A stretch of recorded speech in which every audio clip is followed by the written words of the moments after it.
sweetpaperstudios.com. Today I have a very pretty card for you today. At least I think it is, and I hope you do too. And it is using the Good Morning Magnolia Bundle, which is on page 37 in the annual catalog from Stampin Up. Now, we are going to be using this gorgeous bundle to make a Christmas card as part of my 12 weeks of Christmas. And I love that it's non-traditional in the sense that it's really not a Christmas set at all, but I think you can get really good use and extend the longevity of your stamps by using them for non-traditional occasions like this beautiful magnolia, and turn it into a Christmas card. So it's just, you get more value for your dollar when you use it for different occasions and ideas, and I am going to show you how you can create a pretty card using this one today. So if you are new to my channel and my videos, welcome. I'm so glad you're here. I will have all of the product information on the screen as we go along to make our cards with the product number. All of the products used in today's video is available in my online Stampin' Up shop, and I will post that link below. You can also find the link on sweetpaperstudios.com. And if you're new, don't forget to hit that subscribe button. Alright, so let's get started. So as I said, we're going to be using the Magnolia, Good Morning Magnolia, and then we got some blends here, and we can get started. So the first thing that you're going to need is a piece of cherry cobbler cardstock. This is 5.5 by 8.5 inches, and you can go ahead and fold that right in half. And you can bring in your bone folder to just burnish those edges.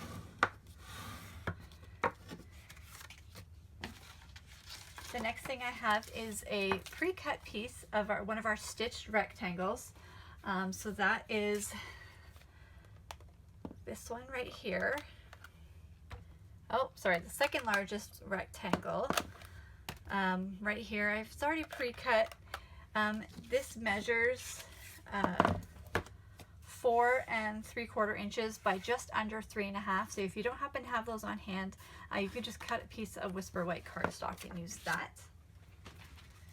And then I have another piece of Whisper White cardstock that measures 5 inches by 3 3/4 inches. And this is going to be our insert for the card. So you can write those beautiful sentimental messages on the inside of your Christmas card. So to start, we're just going to adhere this using our snail adhesive right onto the card base.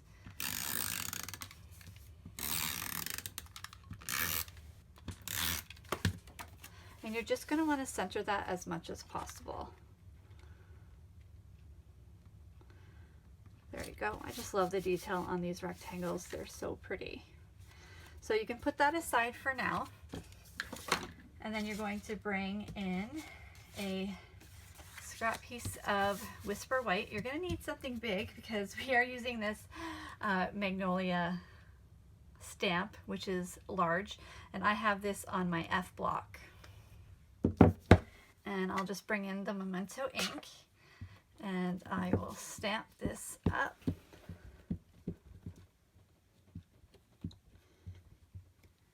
You want to make sure that this is nice and inked up before you stamp. So you want to make sure you can get a nice clean image because it is bigger. All right, that should be good. And we're just going to stamp that right there. You don't need to worry about placement too much. You just need to make sure that you have enough space around the edges to die cut it. Just make sure that's nice. And there you go. Isn't that like gorgeous, gorgeous magnolia? I'll bring it up closer. You can see some of that detail. Just so pretty. And then we're going to go ahead and color this in using some Stampin' Blends. And I'll show you how to blend with these. So these are our alcohol-based markers, and we're going to be using the light and dark of each color. So this includes the cherry cobbler, and the old olive, and then I just actually have the dark pineapple just for that center there. So when I'm coloring with alcohol-based markers, I like to make sure that we can have good shading. So I tend to start with the lightest color first and then add in the dark and do a little bit of shading and then go over it again in the light. So I'll show you what I'm doing here. And I like to color one petal at a time. So I will fill this petal in with the light cherry cobbler. And then I'm going to come back in, and some stamp sets like this make it easy to add shading because you can just use some of the stamps, as a guide. So I'm not sure if you can see that. I hope you can see that. It's a little bit lighter on the outer part of the petal, and then you got that nice shading on the inside. So I'll go ahead and do another one. Again, just coloring it in fully with the light. Then I'm coming in with the dark. I'll just show you that. That is without it blending. But if you go back over a little bit with the light, it starts blending in a little bit more. You can see that. Now I'm going to keep going. But I won't bore you with all of this coloring, so I will probably speed up this part so you don't have to watch me color each one. But I'll bring you back once I start coloring the leaves so I can show you how I did that as well. So stay tuned, we'll be right back.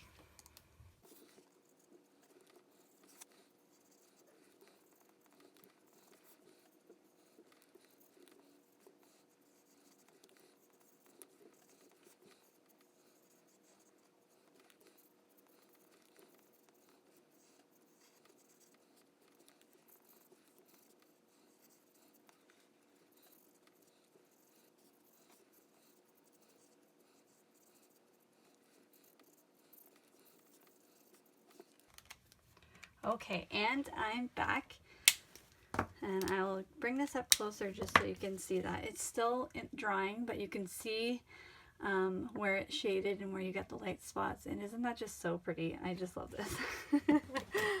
And you can go ahead and grab that pineapple punch and just color in that center there. Okay, and then we're going to do the same thing with the leaves. So I'm going to start with the light old olive and then use the dark old olive for shading. So I'll start with this big one here.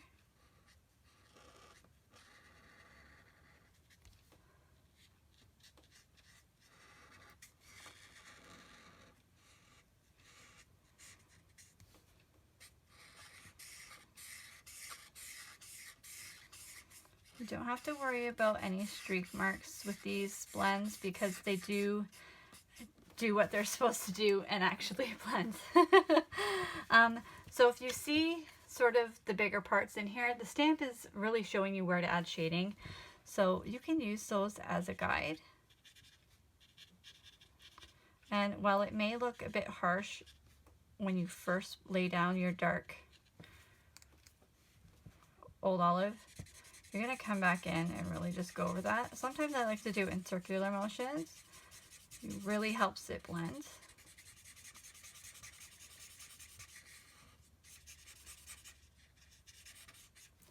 I'm going to bring my bullet tip and just do that little stem. I almost always use the brush tip for big parts.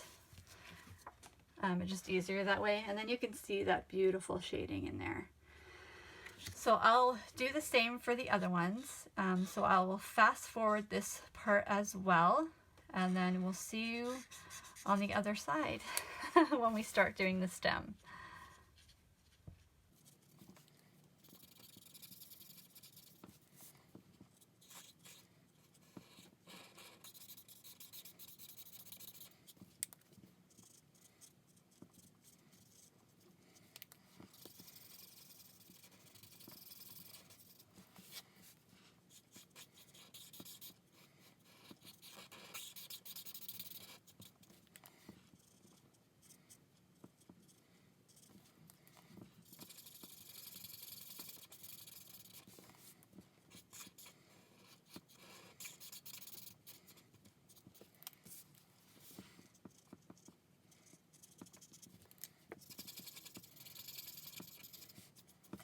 And we're back and done with the old olive.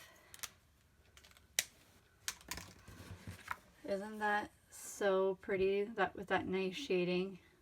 Oh, it's so gorgeous. And actually we're going to color this stem in. So I'm bringing in the blends in bronze as well as ivory, because if we mix these two together, it's going to create a nice color for the stem. So the same rules apply. I color the light first, just like that. And then I'm just going to go add a little bit of shading. And then I'm going to come back over with the light. And I might actually add a little bit more. There we go.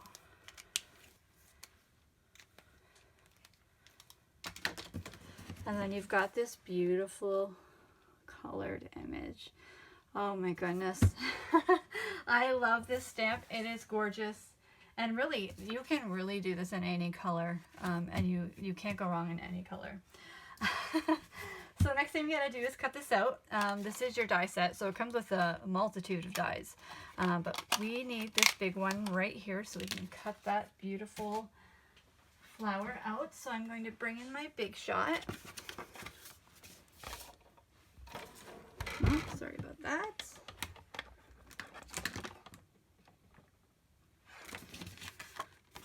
And we'll place this image right on there. And it really fits nicely all the way around. There we go. Bring this up just slightly. We can bring him through.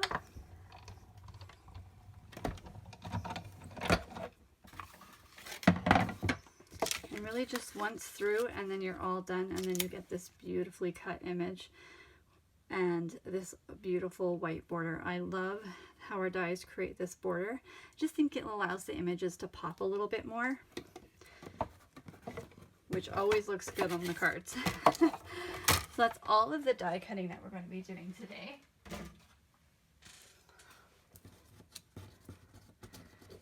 And we can actually go ahead and put this right on our card. And with that, we're going to use some dimensionals. That's these guys here. And we're just going to place several all the way around.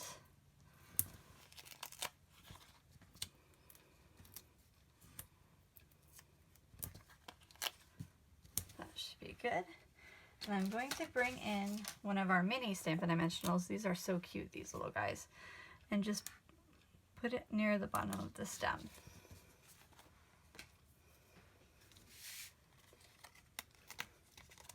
And we'll take those off.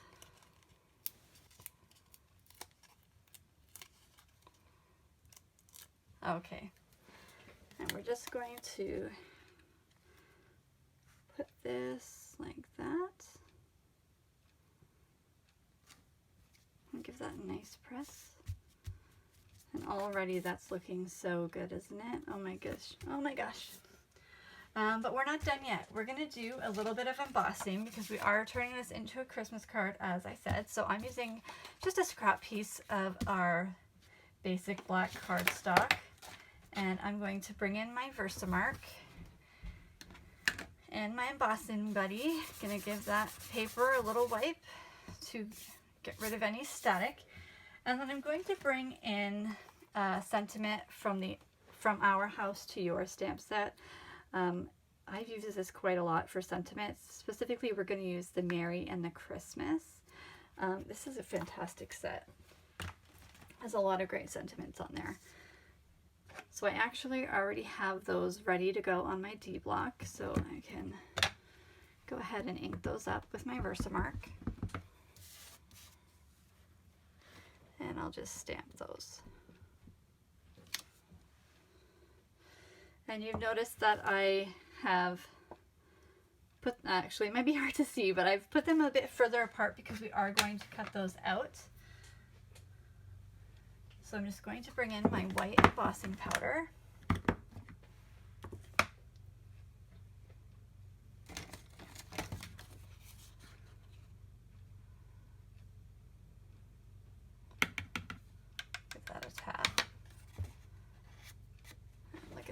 love the mixed fonts, and I especially love the Christmas font.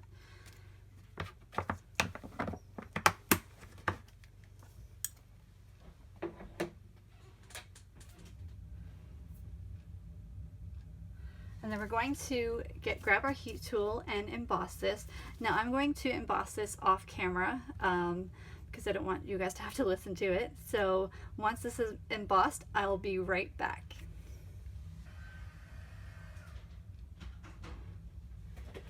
So this is looking good and it's nice and embossed, and I'm going to grab our paper snips and just cut that out.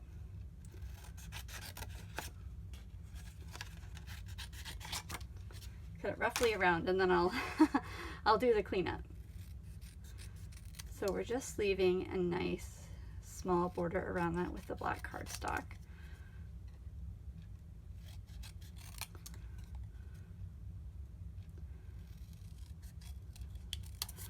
Just like that. And I'll do the same with the Mary.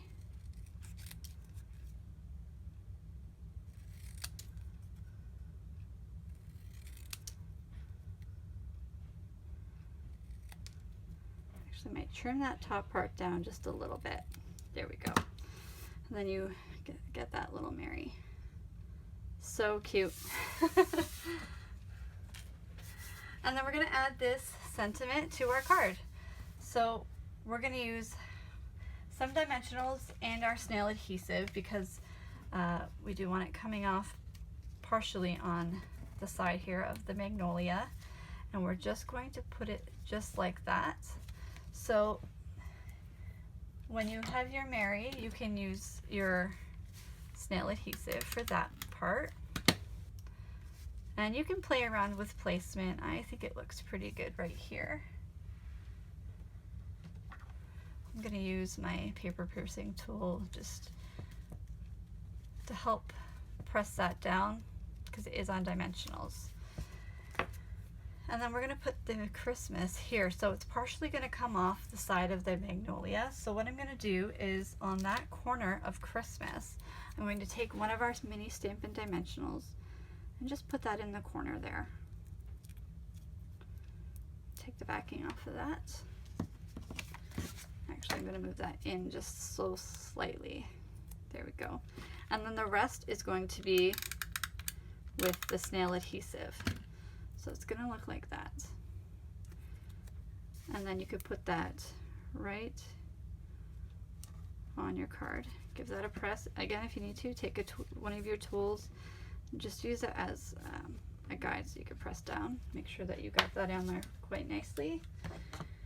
And to finish off the card, it needs a little bling.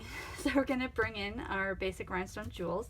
I'm going to, you get 3 sizes on here. You get sort of the small, you get a couple rows of medium, and then you get these larger ones here. These come with 140 per pack, and they're pretty inexpensive, but they are gorgeous, and they just add a little extra something to your card. So we're going to take a medium one and a small one, and just put that at the side there. And then we're going to just take another small one and just bring it at the top here. And then you have your non-traditional Christmas card, but something that's still gorgeous, and I think people would be so happy to receive that. So here's the one I did earlier, and here's the one we just did now, and I just love this. As I said, it's a great way to get an extended use out of your stamps, and it's so pretty. So I do hope you like today's video tutorial. Thank you so much for joining me today. If you haven't already, you can subscribe to my newsletter at sweetpaperstudios.com. And of course, all of the supplies are linked below and on my blog. And don't forget to hit that subscribe button if you haven't already. So thanks so much, and I'll talk to you soon. Bye.